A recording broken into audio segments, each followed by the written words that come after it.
আপনাদের কাছে পৌঁছে দেব। প্রিয় বন্ধুরা, আপনারা অনেক কষ্ট করেছেন, দয়া করে পিছনে আপনাদের বসার জায়গা আছে, অনেকে দাঁড়িয়ে আছেন। আমাদের নারী বন্ধুকে বলছি, আপনারা বসুন। আপনাদের দাঁড়িয়ে থাকলে আমার খুব কষ্ট হয়, প্লিজ দয়া করে আপনারা বসে যান। আপনারা দাঁড়িয়ে থাকবেন না, জানি আপনাদের কষ্ট হচ্ছে, কিন্তু যেহেতু বসার ব্যবস্থা আছে আপনারা বসে পড়বেন। এখানে আজকে প্রিয় বন্ধুরা, আমাদের এই ছাত্র সমাজের কাছে সবচেয়ে জনপ্রিয় ছাত্র নেতা, আপনারা জেনে খুশি হলেন, এই ঢাকা বিশ্ববিদ্যালয়ের সবচেয়ে প্রেস্টিজিয়াস অর্গানাইজেশন, সবচেয়ে জনপ্রিয় ছাত্র সংসদ বাংলাদেশের সেই ডাকসু, বাংলাদেশ কেন্দ্রীয় ঢাকা বিশ্ববিদ্যালয় কেন্দ্রীয় ছাত্র সংসদ ডাকসুর, সেই ডাকসুর সিএস জেনারেল সেক্রেটারি আমাদের গোলাম রাব্বানী ভাই আজকে আমাদের প্রধান বক্তা হিসেবে আমাদের মাঝে বক্তব্য তুলে ধরবেন। উনি শুধু ডাকসুর ইতিহাস নয়, উনি বাংলাদেশের এই সংগঠন 17,000 নেতাকর্মী বাংলাদেশের স্বাধীনতা যুদ্ধে প্রাণ দিয়েছেন। বাংলাদেশ ছাত্রলীগ, সেই বাংলাদেশ ছাত্রলীগের একজন সাধারণ সম্পাদক ছিলেন সেই গোলাম রাব্বানী। সেই গোলাম রাব্বানী ভাই হচ্ছেন সেই রাব্বানী ভাই বাংলাদেশের ছাত্রদের মধ্যে, আমাদের সমসাময়িক ছাত্র নেতাদের মধ্যে সবচেয়ে জনপ্রিয় ছাত্র নেতা। প্রিয় বন্ধুরা, আমরা ছাত্র সমাজের পক্ষ থেকে কৃতজ্ঞ জানাই আজকের এই সমাবেশে উনাকে ওনার মূল্যবান বক্তব্য প্রদান করার জন্য আমি বিনীতভাবে অনুরোধ করছি। জনাব গোলাম রাব্বানী ভাই, প্লিজ। গোলাম রাব্বানী ভাই আসছে, গোলাম রাব্বানী ভাই আসছে, গোলাম রাব্বানী ভাইয়ের আগমন, শুভেচ্ছার স্বাগতম, শুভেচ্ছার স্বাগতম।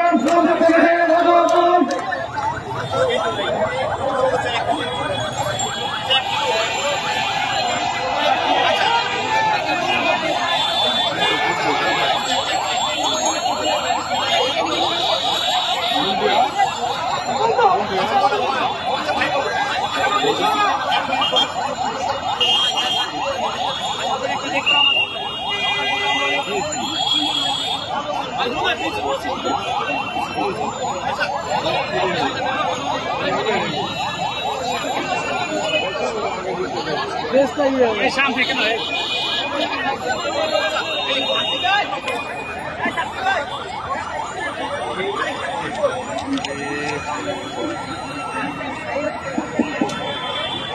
বিসমিল্লাহিররহমানিররহিম। আপনারা কি আমাকে চিনতে পেরেছেন? আমি কেন বলছি কথাটা, সেটা অনেক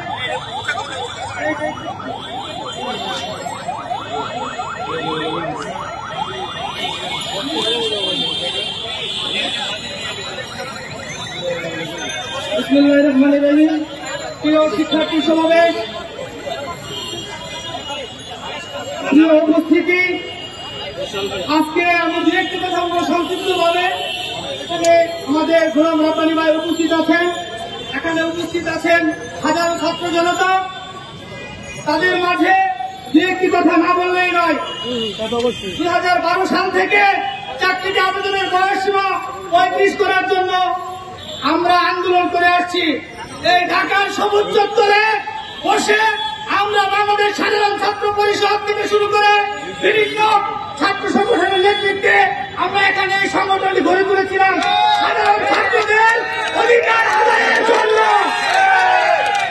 প্রিয় বন্ধুরা, আপনারা জেনে খুশি হবেন, আমাদের মাননীয় রাষ্ট্রপতি মহোদয় জাতীয় সংসদে সাধারণ ছাত্রদের কথা বলেছিলেন, আমাদের অধিকারের কথা বলেছিলেন। আমরা সেদিন মহামান্য রাষ্ট্রপতির সাথে একত্রিত ঘোষণা করেছিলাম, কথা বলেছিলাম